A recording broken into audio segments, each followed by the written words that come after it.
Hello, good morning, and welcome to this morning's webinar.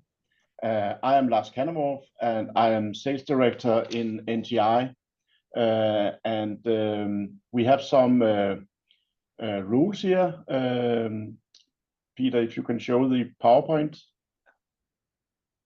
Yes, comes up here. So welcome everybody. We have some house rules. You're all muted, but you can use the Q&A panel, so you can put in questions. We will take a session and answering all the questions here. It is a recorded webinar, so you're able to see it later.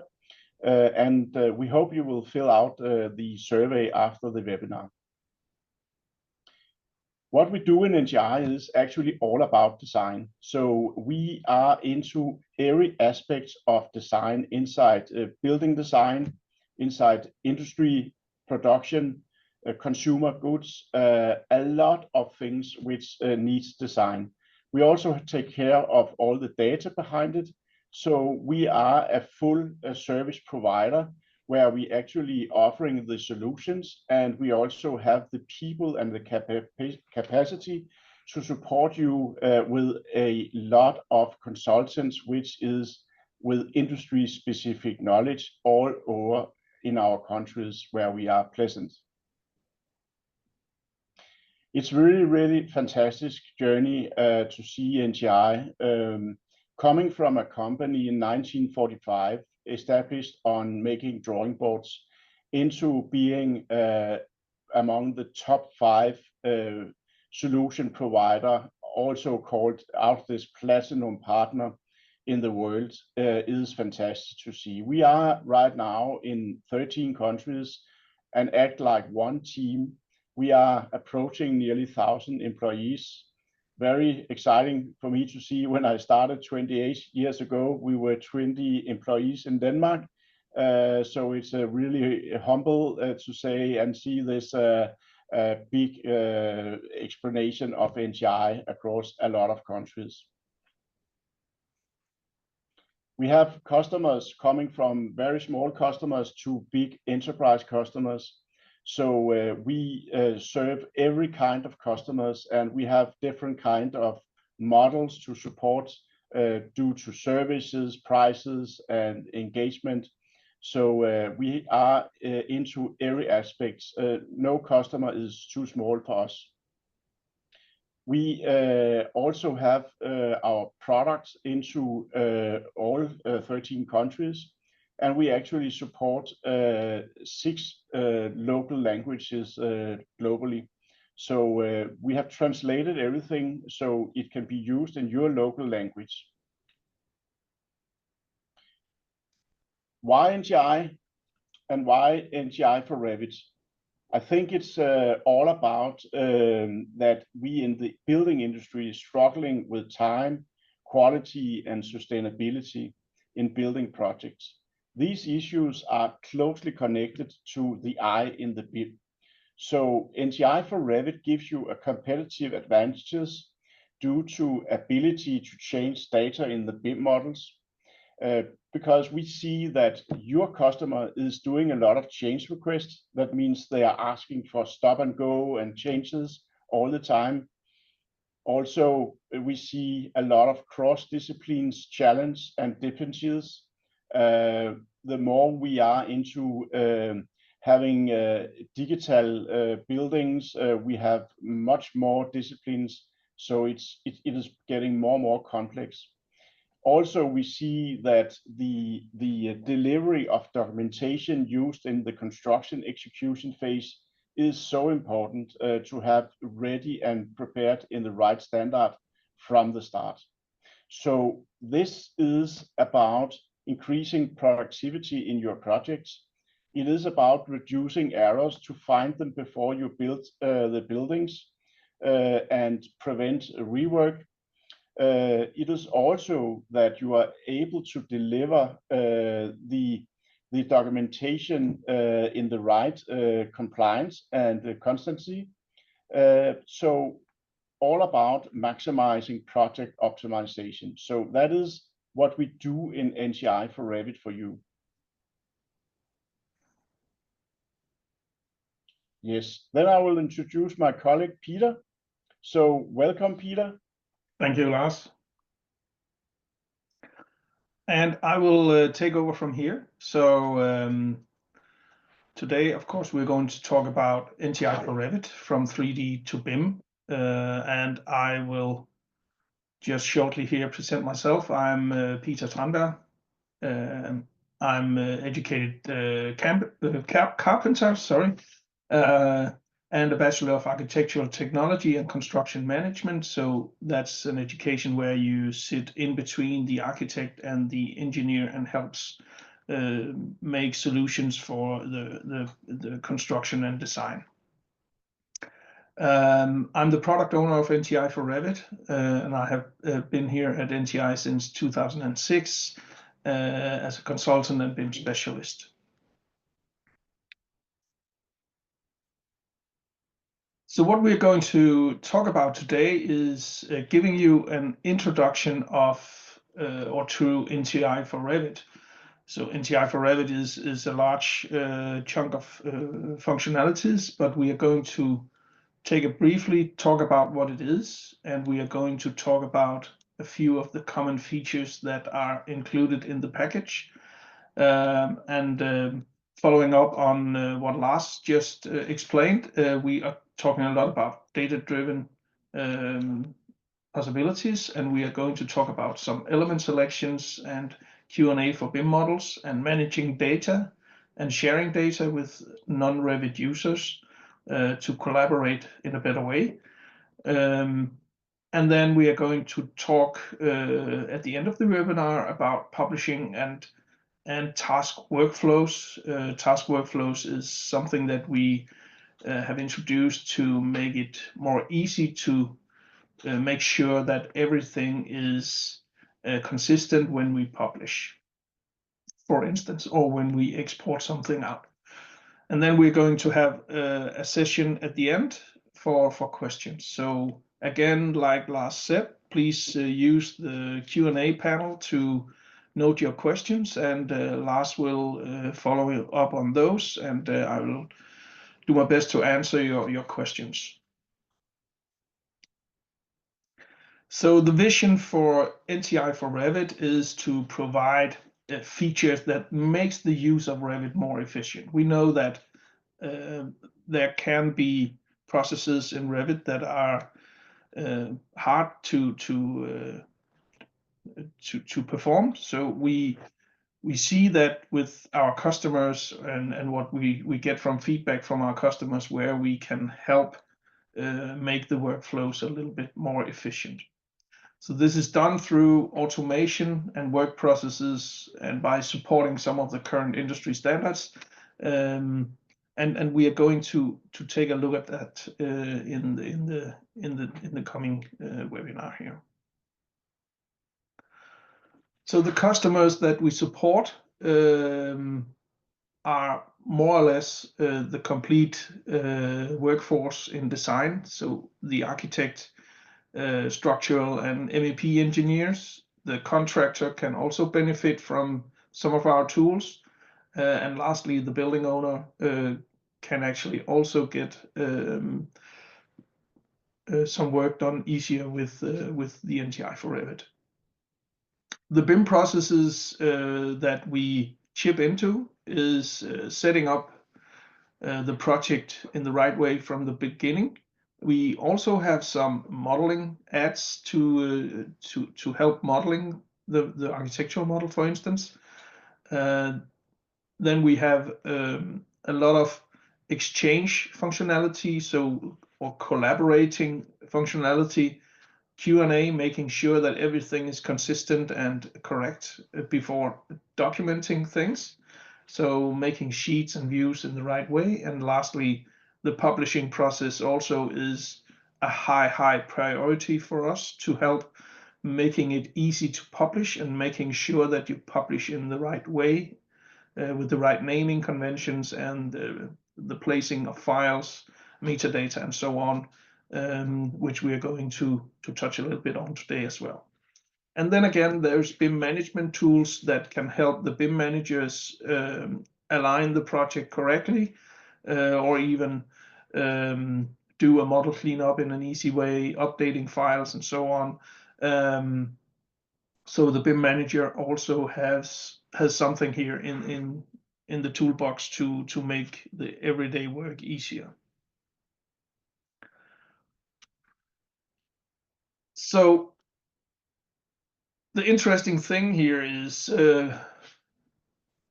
features and functions maybe, but I could go through all of the package, maybe using some more time than we have today.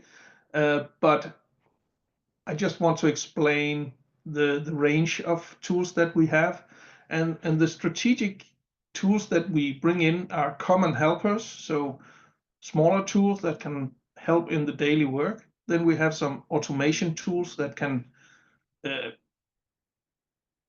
add data to the project or to some specific components in one click of a button out of the box. And then we have some tools that can help build up standards in your company or in projects with different demands, and even just making more BIM out of it and help for better daily work. So the value that we bring into this is better productivity, making sure that data is correct, the quality of the model, and documentation, publishing at the last minute. Maybe we want to make some changes. So what we see on our NTI for Revit ribbon, that is the add-in that we have, can see that we have some tools for collaborating.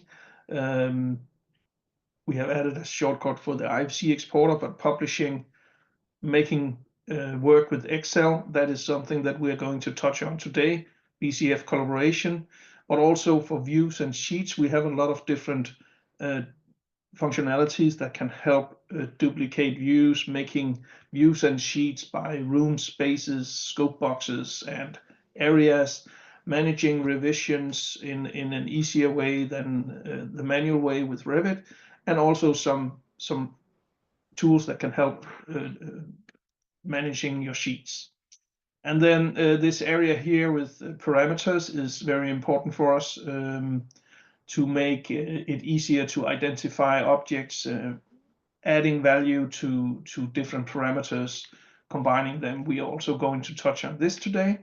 And then the task workflows, which is combining a lot of different tools in the package. Annotation, we have an easy way to make legends. And this one, color composer, we're going to look at today, where we can colorize the models on all views.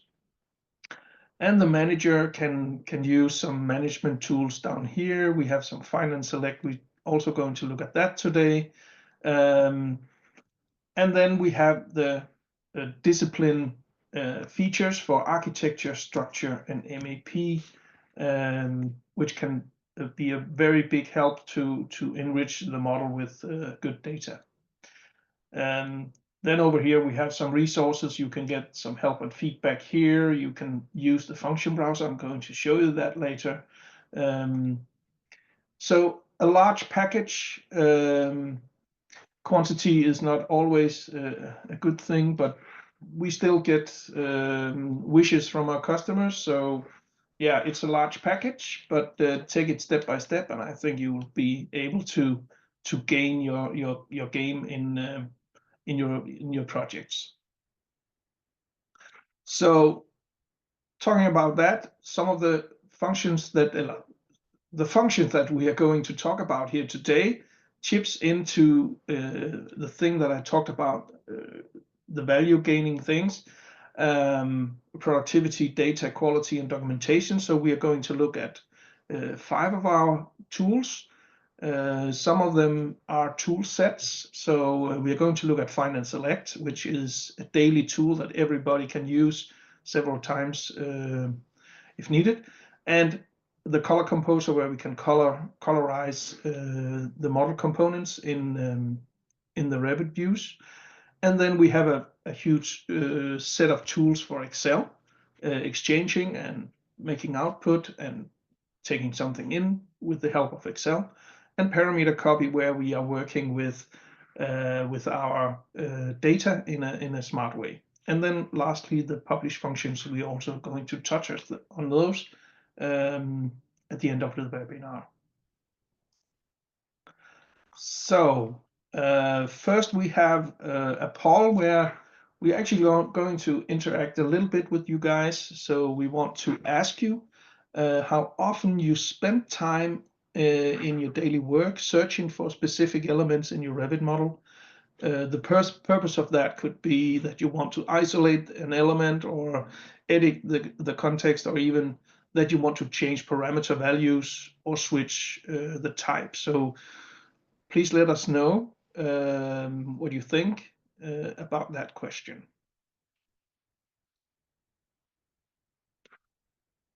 Just give you a little bit more time, and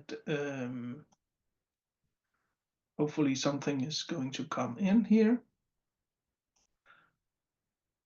And with that question, I think you can figure out that we are going to talk about one of our popular features called Find and Select that helps finding specific elements with specific small features. And then we are going to talk, after that, we are going to talk a little bit about our color composer that can help in the daily work.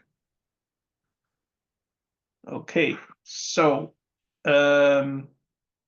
interesting comments here. So we have a majority of people using time on this 1 to 5 times a day.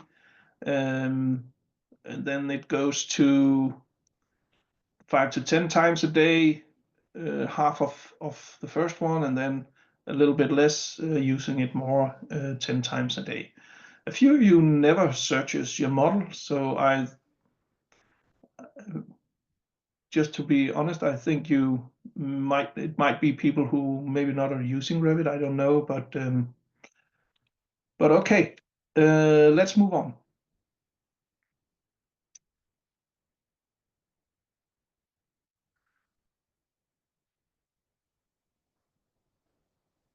So finding and selecting elements in Revit, I will try to do something here, switch a little bit forth and back between Revit and the presentation.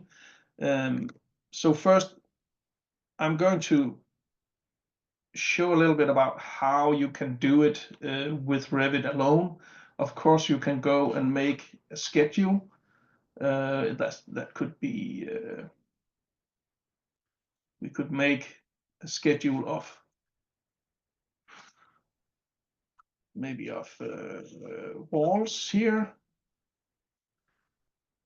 and just take some of the parameters that we want to select by. So let's just take family here.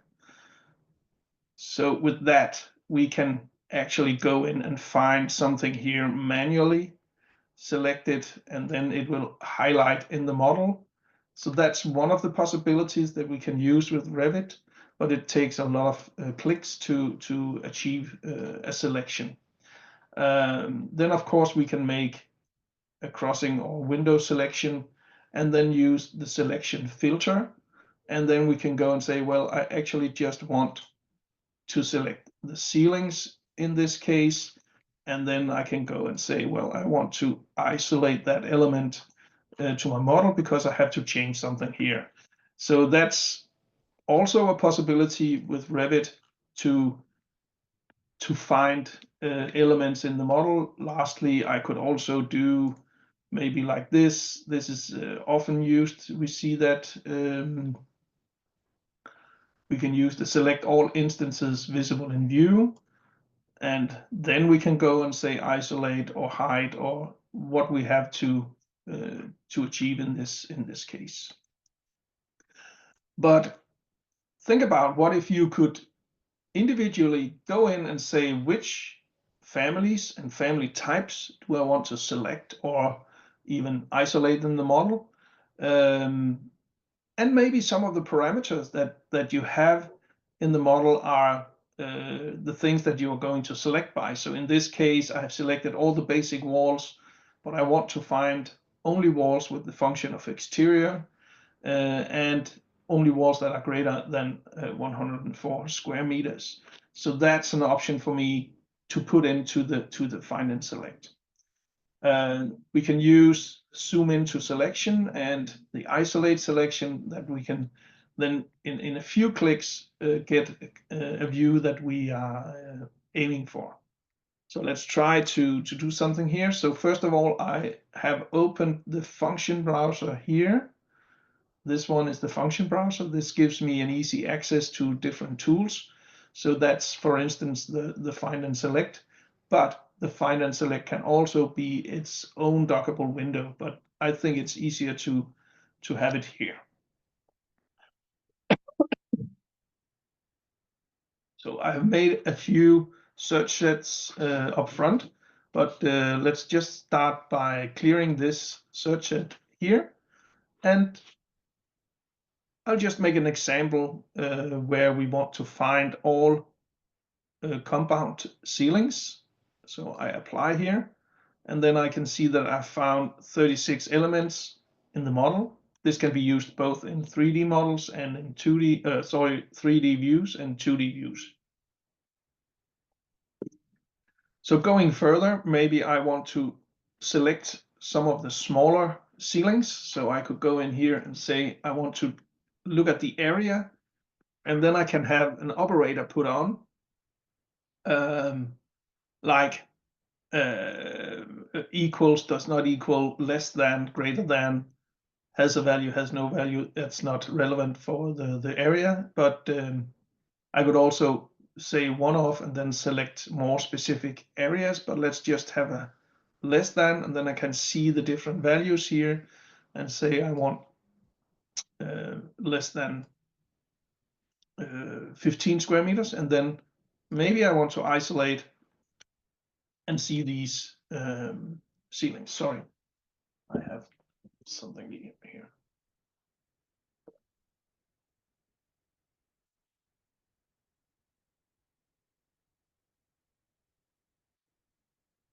So moving further, this can be saved as a search set. So you can go in here and say, give me those 104 square meter walls, and I can easily get that selection.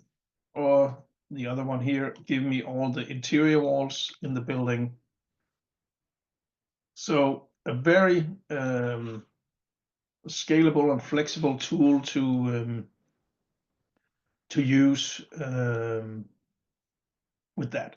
So moving to the apply here, you can do different things. You can replace the current selection, or you can actually also add something to the current selection or remove something from the current selection. The zoom selection is zooming into the extent or the wrap of the elements. And I just want to show you that you can also make a list of the elements that you have selected. So in this case, we get the zoom element, and we can go in and find a parameter that we want to search by. And when you click on a specific element, it will zoom into those elements in the model. So that's a combination here. First of all, the find and select, and then the zoom element tool is handy here. And also make an auto apply, and it will automatically apply when you move your mouse. It will change the selection to that specific task.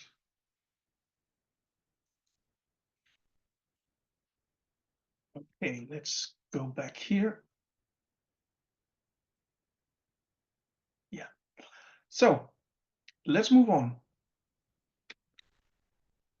Now coming in to talk about building components and data, actually, but we want to, in some cases, be able to look at models and get informed in a better way.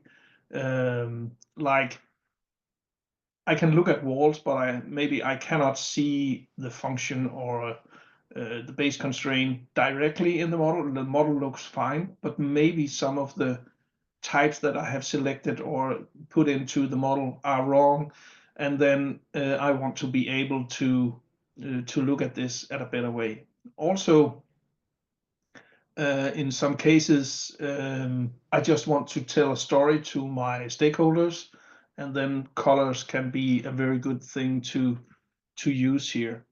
So we use the color schemes to differentiate between different building materials, phases of construction, design elements.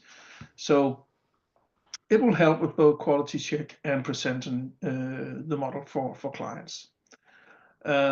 Another aspect of this is also that we have the ability to add colors by element override or by automatically adding view filters to the view with assigned values, names, and colors.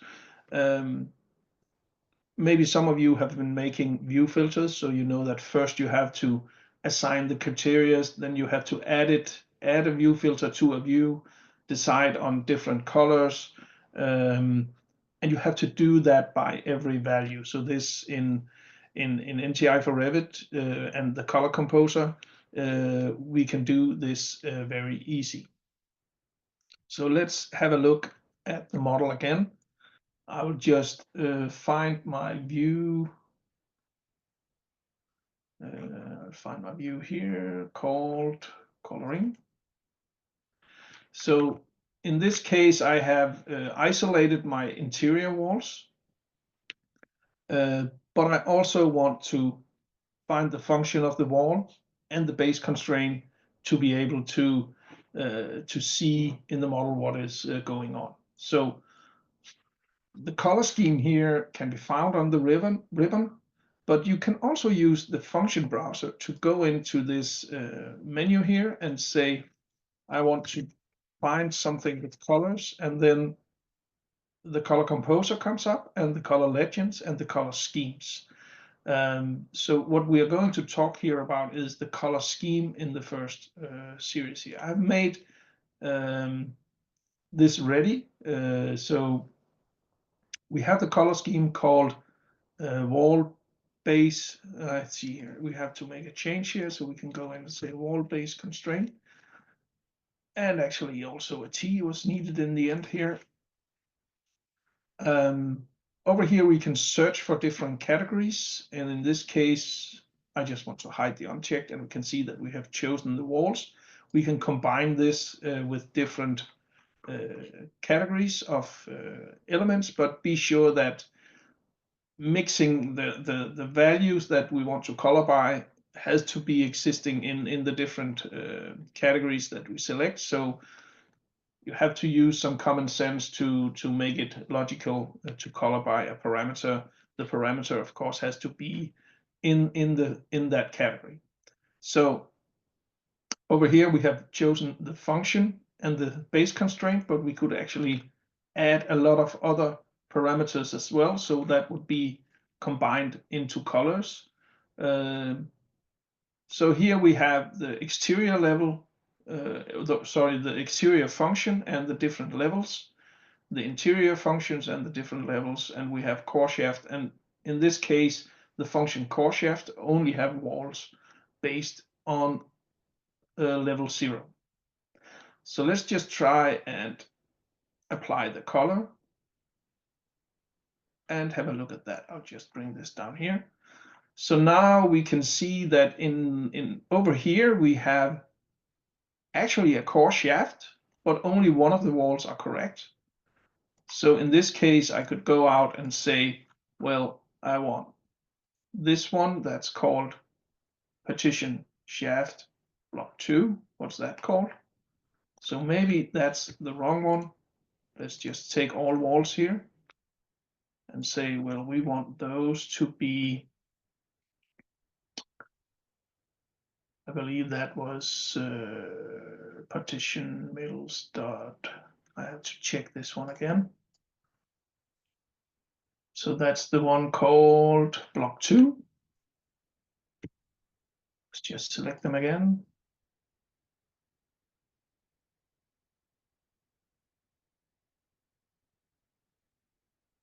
Two. So now I could run the color composer again. And see that now I've actually got these this core shaft to be correct. Maybe this one should be changed as well. But actually it's correct because it just has another base constraint. So let's have a look at that. So now it has automatically added that base constraint. We could change the color of that to something else. That could be dark green and apply the color. We also have a possibility to select all of these and use this randomized color to let the software run through different colors to use in the model.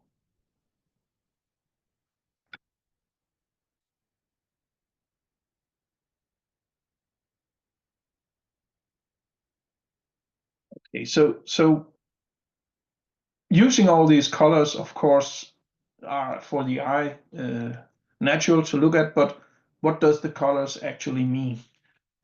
For this, we have the color legend.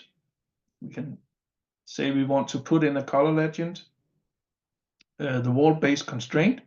We have some possibilities to change the way it looks, so we can actually change the swatch could be maybe just 7 millimeters, or the headers or the text could be changed. We could change the swatch to a circle or a rectangle and put it left or right. So let's just say okay. So now the legend has been placed. The legend is a multi-category tag, so it actually has a host, so we can see that it actually hangs on this wall, but as long as that wall is present in the model, this one will be still sitting here. So with this, we can actually see what the color means. And this also works for MEP disciplines. Let me just show you here that we can actually go in and make a color scheme. I could make it MEP systems. Sorry, system. I'll make some change in the naming here. So for instance, air terminals and ducts, we could also mix it up here. So let's say that. And in this case, I just want to know the system classification and apply color. So this is something that's actually not possible in Revit, only through the API. So let's just have a look at what I mean here. So I select the duct, override graphics in view by element, and that's not possible to change the surface color at all with the interface here. But with NTI for Revit, you can actually use the color composer to change the colors of MEP models as well. So let us bring up the next poll. So do you find it valuable to assign colors to the model elements, and what would you use it for? So that's the question, and you're free to answer here.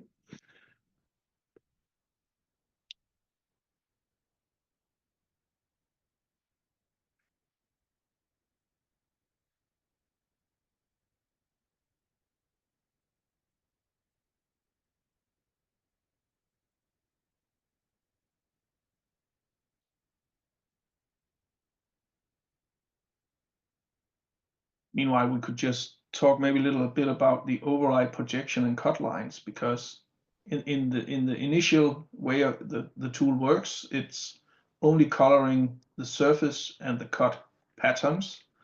But if you want to change the colors of the lines, you can actually click on this button and you'll get some more coloring columns, and you can differentiate the colors for the individual parts of the component. So that's also a possibility.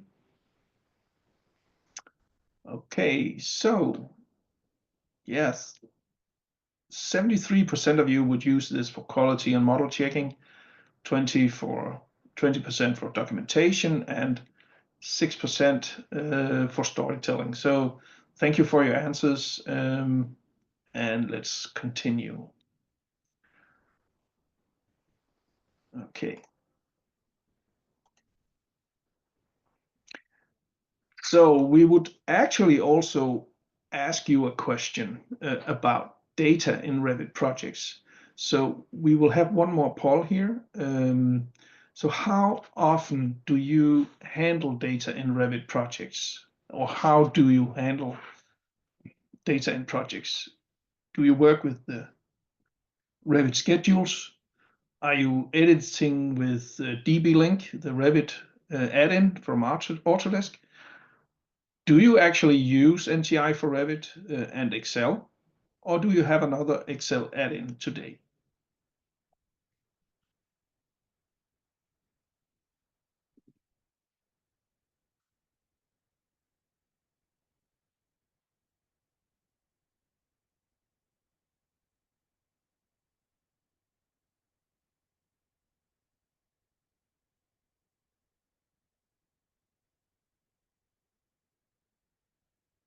Hey, great, thank you. So a lot of you are using the Revit schedules, 73%.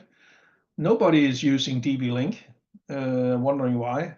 It's a tool that is very hard to use, so that doesn't make a surprise for me. So actually, we have 9 of you using NTI for Revit, great, and then 19 people, or 18% of you, are using other Excel add-ins. So that tells me a little bit that that you are actually worrying or actually working with these things on a daily basis, I think. So let us just have a little talk about defining and collaborating on data. We want to talk about something that we call parameter copy, that brings data into play in a new way. And then we're also going to talk about our Excel tool package. So let's move on. So the parameter copy functionality in Revit is something that we bring into the game when we want to copy or combine parameter values between parameters. Either it's shared parameters or built-in Revit parameters. We can, with parameter copy, get help to combine these texts directly into the parameters for the use for tags, for instance, or it could be the use for exporting to IFC or whatever the task is. Parameter copy can help in various ways. So we can acquire values from building component hosts. We can acquire values from the room, the space, MEP system, or even the project. So that means that, for instance, doors and windows that has the walls as hosts, we can take parameters or values from parameters in walls and put them into the doors and windows, or from the rooms to the furniture or whatever. So the outcome here is a uniform data in projects, and also a very good way to use this tool is to better fulfill the demands that are on the project for identification and so on. So in this graphical view, we have a view of the instance properties in Revit with a classification system called CCS. And what parameter copy can help us do is actually making a result like this. So if some of you know the classification reference mechanism in the IFC export, they will see that this is actually something that we can use for making correct classification reference in IFC files. So that said, what does parameter copy actually do to make that result? So first of all, we can put in some manual text in the functionality, and we can also put in parameters from other parameters. like for instance here, the top node and the class code can be built into a string, and then also here the CCS class name. So this is a quite complex formula to have in the model, but as I hope all of you can see, doing this manually on all building components would be a very hard task to perform. So let's have a look at the parameter copy, how we can use that in different ways. I actually want to show you 3 examples of the parameter copy.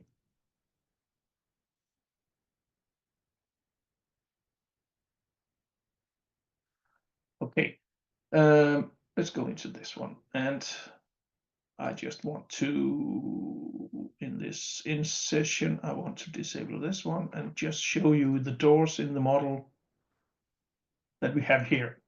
So a task that we see from a lot of customers is that they want to know, the doors want to get informed about their host.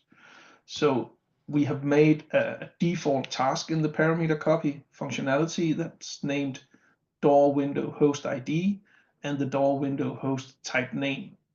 So let me just, with this example that will show up in all of your models when you open NTI for Revit and open a model, we have put this in as a default. You can delete it and it will never show up again, but you can also leave it. So let's just have a look at what we do. So this task is working with doors and windows.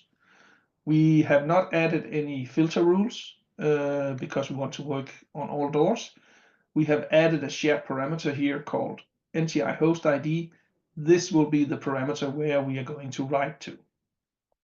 And the task formula, if we go in here, we can see that we have collected the host ID, and for some reason also the area. We are not going to use that. But the host ID in this case is not visible in the table here. So to get that, we would select the host down here. So now we get all the wall parameters that we can put together. Just to make a little change of the functionality, let's just put the function over here.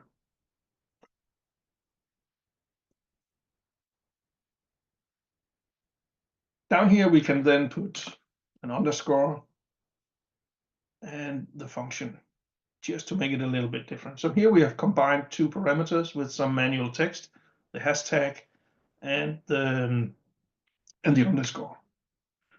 Let's go here and say run. So if we now select a wall, we can see that the wall is the door is placed in wall number 387882, which is an interior wall. So in this case, we could actually go and check, well, the door is placed in an interior wall. So what is the function of the door? The door is interior, everything is okay. But another thing we can use parameter copy for is if we have some sheets, and in the sheet list, we want to know the sheet size, for instance. So in this case, we can see the sheet size on the title block, but we cannot see it in the sheet list. So what we are interested in is the sheet height and the sheet width. So this is automatic parameters in Revit. So let's quickly make a parameter copy that can do that for you. So put this one over here. Sheet size. Size. Okay, we want to put something into the sheets. So let's just select the sheets and let's see if we have parameter here. Let's just take, I'll just put it into the approved by, but we could also spend time on making a shared parameter for this. In this case, I want to take something from the title block on the sheets that is placed on the sheet. So going in here, saying I want to find sheet height, make it here sheet height, and sheet width, where do we have that? We have it here. So let me just make an example here. Width equals width space x space and the height. Okay, run task. So now it runs through all the sheets and puts in the value here. Sorry, I have to make a unit conversion for this. So this is not in imperial units. So here we have it, 1200 by 1260 by 420. And it has run through all the different sheets in this case. Another thing to use this for could be to make sure that we want to have all names written in uppercase. So let's just make a use case situation here. We want to work with rooms. Go to rooms, write to the name, and I want to pick the name, and then I want to make a calculator value, call it use case, and say I have here, sorry, I have a function here for the formula, a VB script, and then I will just right click and say that's the name, and I can make an evaluation of that, and it will say ticket office in use case. So that's a very easy way to change the case situation on, for instance, room. So let's just say run task, okay, and it runs here. We have everything in use case. So very different ways to use this functionality. Okay, let's moving on to Excel. We have 4 different things to go through. So first of all, bringing non-BIM data into Revit from Excel and keep it in sync. That's the import worksheets. Then we have some export functionality that can bring out schedules directly to Excel. And we have some linking functionality and some import functionality into rooms, spaces, sheets, and work sets, the placeholders here, and we can actually start a project with work sets. So let's start by talking a little bit about the import worksheets. So the thing we want to achieve here is represent non-BIM data from Excel in Revit and keep it synchronized with the changes from Excel into Revit and maintain consistent font colors and line style. So let's just go in here to, for instance, the MEP disciplines here. And over here on the import worksheets, I will select and make a new link. And I have the construction bid form Excel. I could show the Excel file here. So this is what we want to bring in. So it asks me, what do you want to have? I want the sheet area, the bid form, and it should be named like that. So let's just say, okay. Okay, so now we have got a schedule called construction bid form. And now this is part of the Revit model. And that can be then brought into a sheet. Okay, so that was the first tool in the Excel tool package. The next one is a way to export schedules directly to Excel. Today, we have to spend time on exporting one schedule at a time to a CSV or TXT file, and then convert that into Excel. And that's very time consuming and tedious task if you have to do it many times. So with NTI for Revit, we could make an example in the structural model here. So let's go to the structural model, and from here, go to the export schedule. I have made a task here called all schedules. I have added all the different schedules that are in, and then assigned a specific template to that. But we could go in and make a new one here and call it rebar. Sorry for that, rebar. And then just make a single click here, rebar schedule, and where, what do we want to use? We want to use the Excel company template for that. And it automatically will try to find a way or place to put this. And in this case, this model is in Autodesk Docs. I don't want to put it there, so I'll just put it on my output here and open after export. And I will not put in the titles or column headers. So let's just say export and save. So now it will open the Excel file, and it has put it into a template where we can actually have variables put into that, into the header as well. So an easy way to bring schedules out, and even bringing them all out into one spreadsheet is also possible.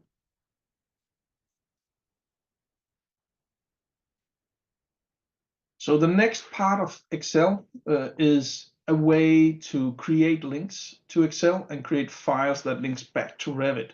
So we can actually share model data seamlessly with Excel and share it and collaborate with other stakeholders or your colleagues that has to maybe fill in some values in the model. So for this example, we want to take out the air terminals of the MEP discipline here and make some changes. So the existing schedules, you can see them over here. It's possible to select one of those. We can get a small preview of this, but let me just see here. I didn't want to do that. Sorry. I wanted to. Yeah, I did. Okay, that's correct. Sorry, I have the comments over here. I was just wondering about that. So let me just open after export, and we will put this one into the downloads as well, and it will open automatically. So in this case, we have made sure that not everybody should just go and edit this. So you have to do it in an informed way. So the example could be that we want to make a specific calculation, maybe for the specified workflow. We want to have some overhead on the calculated part here. So let me just make calculated value here. This one times 1.01 maybe. Okay, is that not possible? Let me just see. Oh, maybe I will just. Is that point? No. Why couldn't I do that? Equals this one times 1. Yeah, there we go. So this one is calculated, double click on the dot, and this one is calculated as well, and edited by PT, for instance, in the comments, and then just take that down here as well. But you could also go in and filter if you have different things here. So very easy with Excel to achieve a good data structure. So now we want to bring that in the Airflow schedule here. And now we can see what we have changed together with the comments panels as well. Can accept it and close it out. So now the schedule is updated.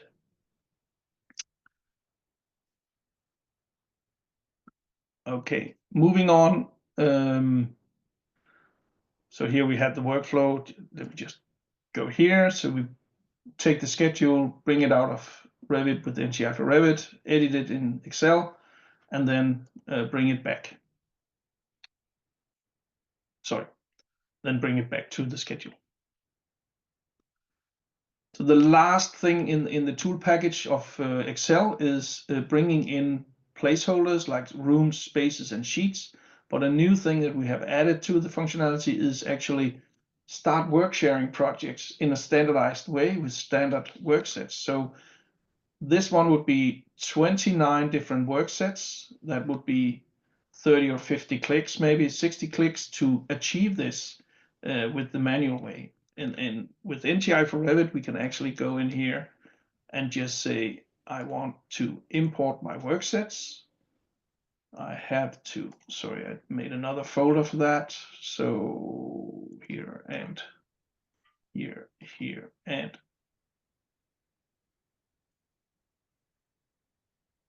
standard work sets. I will open it and it will automatically create these work sets in my model.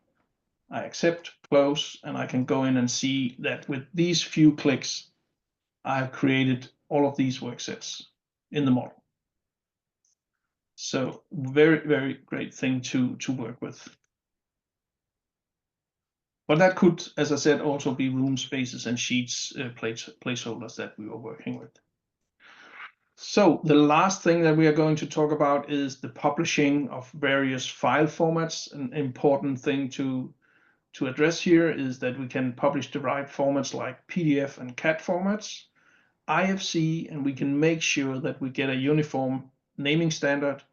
Effective sheet view set generation is also added into the functionalities. And the location is very important for the resulting files that can be placed on network, workstation drives, Autodesk docs, and SharePoint, including metadata. And we can also include metadata on another platform called iBinder. But let's have a look here. So importantly is the way of naming. We can make different naming for sheets and different naming for views. So it can be two different naming conventions that we use, and that can be set up in a different or in individual tasks. We can bring in project information. We can bring in manual text in the naming convention. Another thing is the configurable sheet view sets, where we can use the grouping by browser organization. So what you are normally looking at in your project browser can be taken into the sheet sets. So if you want to select a specific thing. So let me just show you from this model here in the structural model. We have made something ready here. So we have made a naming convention, a custom naming convention using the project number, sheet number for naming. And then we have a location here for Autodesk docs. And the important thing here is also that we bring in the right metadata for the project. So let's see here, doc sheets, put it into this folder in docs. And we have then put in the sheet name to a sheet name parameter, the scale, and the revision as well. So let me just get started with the publishing in this case. And start Edge here. I believe I did have a link for that. I didn't, sorry. So let's just bring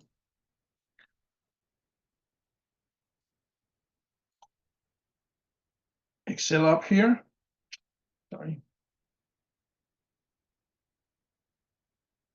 And the project we're going for, we don't want to use something like that right now, is in the shared folder, in the structure folder, and in the analytical folder, we have the sheet name, the scale, the revision. So now we have got those two sheets. And if we, so here's the update coming, version 2 and version 1, because of the NTI for Revit, it is actually doing that right now.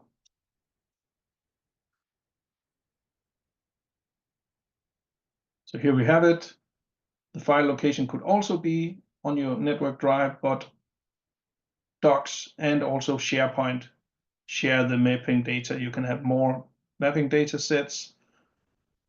lastly, before the questions, I want to talk a little bit about task workflows, where we can put all this together with some of the push button functionalities like updating scale, making sure that our revision history is correct, using our door tool to enrich the doors with information, the parameter copy thing that I showed you before, and then at last, publishing to PDF, IFC, or exporting schedules in one workflow.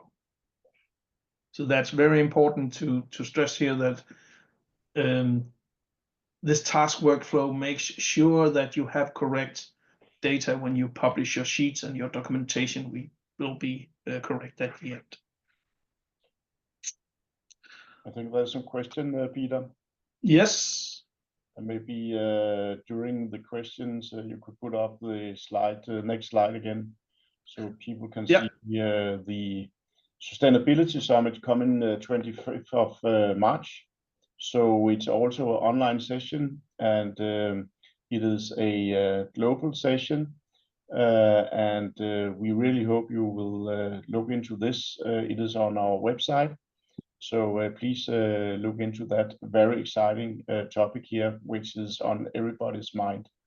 We have some questions, and there are some questions regarding linked models, especially for the color composer, if it works on linked model or only applies on the central model. Yeah.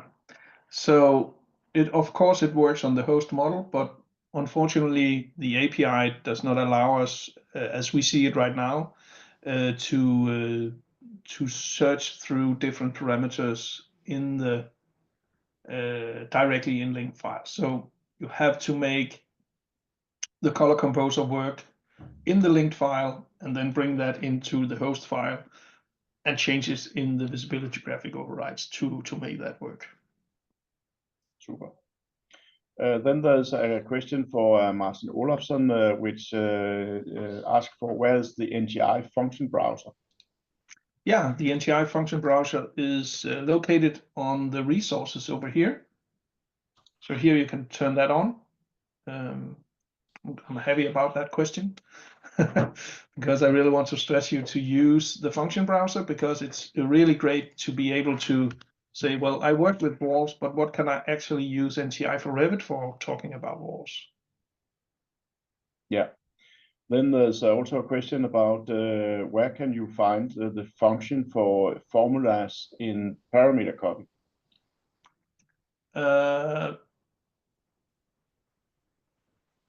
So if you want help to do formulas in parameter copy, you can go to the help either on the function browser here, if I understand it correctly. So there will be help here on this web page to do that. But if you're talking about the VB scripting, that's of course a discipline by itself to be able to do VB scripting. I'm not an expert.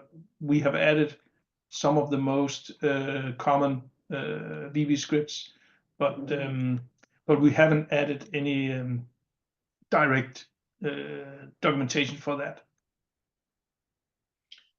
Then there's also a question coming up. Thank you for a great presentation. How can you clean up project parameters with NTI for Revit? So if you want to clean up a parameter, let's just say that well, I'm not satisfied with that that what I wrote to this NTI host ID. I want to clean this up in every place. I can just go in here and find this task, copy it, and then just clean this one. And then I'll just go to the formula, task formula, and then just delete it. It will then write nothing. Run the task. Oh, sorry, maybe I have to make a dash because it has to be like that. Run the task. Remember to add formula. Sorry.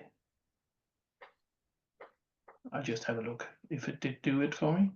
Yeah, it did do it for me. I don't that exact dialog box. I didn't see that before. I'll look into that, but that's a way to clean parameters with parameter copy. Yes, and then there's a question for in Excel and in the schedules in Revit, the order of element differs. I understand that this does not affect the correctness of the modified data in the Excel and its import to Revit. Yeah, that's correct. So Excel handles the sorting in a different way than Revit, but you can sort your data in Excel exactly like you want, because we have the IDs in the first columns that are hidden. That will make sure that the data will be brought correctly back. I don't know if we talked about the link, the select functions, but it's also a question to find and select in linked models. Yeah, unfortunately, that's not possible as well because of the missing APIs for that. Yes. Then there's one more question about parameters. Can we delete or delete double parameters? I don't know what's. So the important thing to know about parameter copy is that it is not handling parameters or shared parameters. It only handles the values in the parameters. Okay. So you would have, if you want to wipe the information in two parameters, you would have to make two tasks. But the thing is that if you want to run this on a daily basis, you can add those two tasks to a task workflow, and then just by one click, it will run both tasks. Then there's a question: if you use Color Composer in Elements, does that affect the others in the project? No, you select which category should be colored, so you can color more categories or only one category. And that's actually what's done. So if you have some of the values that you don't want colors to, you can then say remove the override, and it will not color those elements. Yes, and then there's Color Composer, maybe a wish or buy more NTI for Revit, but it is a question about can the Color Composer be put in a template which can be sent to people with Revit without NTI for Revit? You can send it to people. You can actually export a task or a color scheme at some point, but it's maybe hard to make sure that the values that are put into that Color Composer tasks are actually the values used by others. But 100% you cannot send this task to somebody who's not using NTI for Revit. You need NTI for Revit to apply the colors or clear the colors. Yeah. Okay, I think we did or a little over time. There is a little more questions. So the questions remaining, I think you should send them directly to Peter, and it's pt@nti line group.com. So I think his mail was also in the presentation. So thank you very much, and thank you, Peter. And we will be back in 25 of March with the summit, sustainability summit session. And we will also get and hope get some feedback from you in the survey we fill out for the next webinar regards our own IP here.